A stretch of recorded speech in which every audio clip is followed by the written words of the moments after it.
क्या आप जानते हैं कि जन्नत की खुशबू इतनी तेज और प्यारी है कि वो 500 साल की मुसाफत से भी सूंघी जा सकती है। सुभान अल्लाह, कैसी प्यारी महक होगी वो। लेकिन नबी करीम सल्लल्लाहु अलैहि वसल्लम ने फरमाया कि दो किस्म के लोग ऐसे हैं जो इस खुशबू को सूंघना तो दूर महसूस भी नहीं कर पाएंगे। क्या हम में से कोई वो गलती तो नहीं कर रहा? आइए देखते हैं। सही मुस्लिम की हदीस में पहली किस्म उन लोगों की बताई गई जिनके पास बैल की दुमों जैसे कोड़े होंगे और वो लोगों को मारेंगे। आज के दौर में इसका मतलब वो लोग हैं जो पावर और अथॉरिटी का गलत इस्तेमाल करते हैं, चाहे वो पुलिस हो, कोई बॉस हो या घर का कोई फर्द जो अपने से कमजोर पर हाथ उठाता है।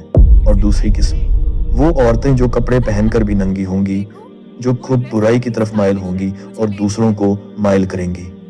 इसका मतलब आजकल का वो फैशन है जहां लिबास इतना टाइट हो कि जिस्म की बनावट नजर आए या इतना बारीक हो कि जिस्म नजर आए। और हदीस में आगे फरमाया, उनके सर पुख्त ऊंटों की झुकी हुई कुहानों की तरह होंगे। आजकल हम देखते हैं कि बालों को ऊपर की तरफ बहुत ऊंचा जुड़ा बनाया जाता है। मेरे भाइयों और बहनों, फैशन और पावर के चक्कर में हम वो चीज न खो दें जो हमारा असल मकसद है, यानी जन्नत। अगर आपके वार्डरोब में ऐसे कपड़े हैं या आपका रवैया दूसरों के साथ जालिमाना है तो आज ही तौबा करें।